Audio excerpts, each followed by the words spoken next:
비하인드 뉴스를 시작하겠습니다. 팩트체크는 1부에서 이미 진행을 해드렸고요. 박성태 기자가 나와 있습니다. 어서 오세요. 예. 첫 번째 키워드 열어볼까요? 네, 첫 번째 키워드는 국민의 책임 물음표로 잡았습니다. 예, 무슨 얘기인지 알겠습니다. 약간 논란이 됐죠? 그렇습니다. 예. 김병준 비대위원장이 오늘 기자간담회에서 한 발언인데요. 구속된 전직 두 대통령에 대해서 어떻게 평가하냐라는 질문에 대해 두 분의 잘못으로만 돌려서는 안 된다고 생각한다.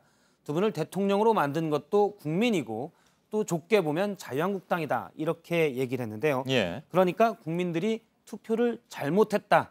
이렇게 얘기를 해서 국민들로서는 사실 납득하기 힘든 주장이었습니다. 예. 국민들이 두 전직 대통령이 그럴 걸 알고서 투표한 건 아니니까. 그렇습니다. 또 그러라고 투표한 것도 아니고. 맞습니다. 예. 사실 두 전직 대통령은 대선에 나왔을 때 의혹 제기들은 충분히 있었습니다. 예. 그렇지만 서로 전혀 사실이 아니다. 완강히 부인했었는데요. 2007년 대선 당시 이명박 당시 후보의 얘기를 들어보겠습니다. 예. 더불어당이 어떠다고요? BBK가 어떠다요? 새빨간 거짓말입니다. 저는 그런 삶을 살아오지 않았습니다.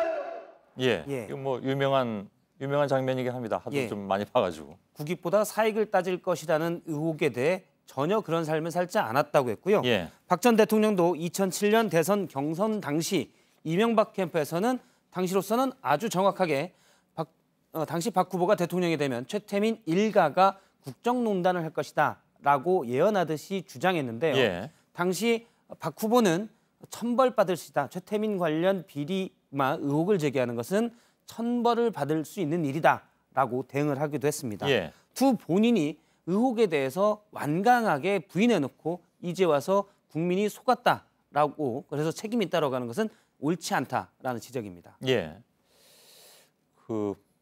아무튼 두 번째 키워드 좀 넘어가 보도록 하죠. 예.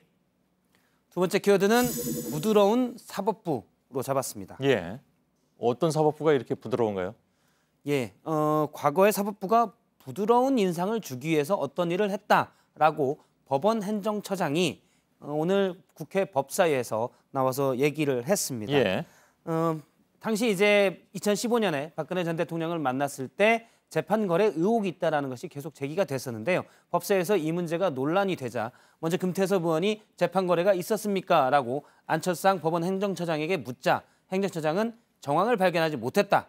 박 전 대통령을 만날 때 대화를 부드럽게 한다거나 기타 호감을 받기 위해 일부 판결 자료를 가지고 간 것이다라고 얘기를 했습니다. 예. 그래서 저 부드럽다는 말이 무슨 뜻이냐라고 금태섭 의원이 다시 묻자 당연히 물어봤겠죠. 예. 예. 안철상 법원행정처장은 박 전 대통령에 좋은 인상을 주기 위한 그런 게 아닌가 생각된다라고 답을 했습니다. 예. 당시 대법원은 박 전 대통령의 국정 운영에 뒷받침하고 있다라는 것을 보여주기 위해서 안철상 행정처장의 표현에 의하면 그런 좋은 인상을 주기 위해서 대법원이 KTX 승무원의 직접 고용이 안 된다. 또 쌍용차 정리해고가 적절하다는 대법원 판결 자료를 가지고 간 바 있습니다. 예. 대법원은 당시 문건에 이런 얘기들이 나오지만 실행되지 않았다면서 재판 거래가 아니다고 주장하고 있습니다. 예.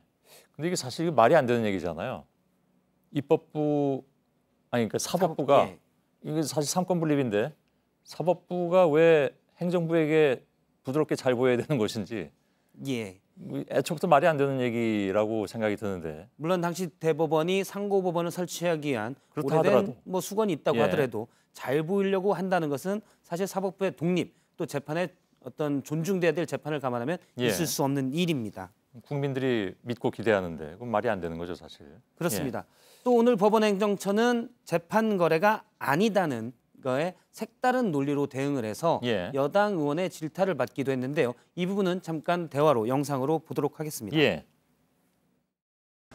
그 사법 신뢰가 무너지면 특히 재판 거래가 있다는 의혹이 제기되면 그 국민의 신뢰는 물론이고 국가적 신뢰. 이건 나오고 저 나오고 거의 다 만신창이 되기 전에 깝시다. 예. 예. 재판 거래 의혹은 과연 있었냐 없었냐의 팩트의 문제인데 방금 확인하셨다시피 안철상 법원 행정처장은 국민들의 신뢰를 받기 위해서는 당시 대법관들이 없었다고 해야 한다. 이 당위적으로 얘기를 해서 예. 질타를 받았습니다. 예, 알았습니다. 세 번째 키워드 보죠. 세 번째 키워드는 국회는 삐걱삐걱으로 잡았습니다. 예, 예. 뭐 삐걱삐걱된 게 처음은 아닌데 무슨 일인가요? 예, 어제가 70주년 재헌절이고요.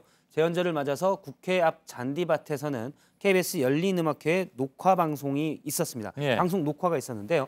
여기에 DJ DOC가 저렇게 나와서 몇 곡 노래를 불렀습니다. 약간 좀 반항아적 이미지들을 가지고 있는. 예, 예. 그렇습니다. 예. 그런데 부른 노래 중에 한 곡이 97년에 발표한 삐걱삐걱이라는 노래였는데요. 예. 중간에 한 멤버가 간주가 나가는 동안에 자유한국당이 계속 정신을 못 차렸으면 좋겠다 이렇게 발언한 사실이 당시 현장에 있던 사람들에서 밝혀졌습니다. 아, 이게 이른바 이제 애드리브를 한 건가요? 그렇습니다. 근데 저기는 자유한국당 의원들이 국회에서 했으니까 그렇습니다. 자유한국당 사람들이 있었을 거 아니에요? 예, 상당수가 있었을 것이고 그 얘기를 예. 다 들었는데요.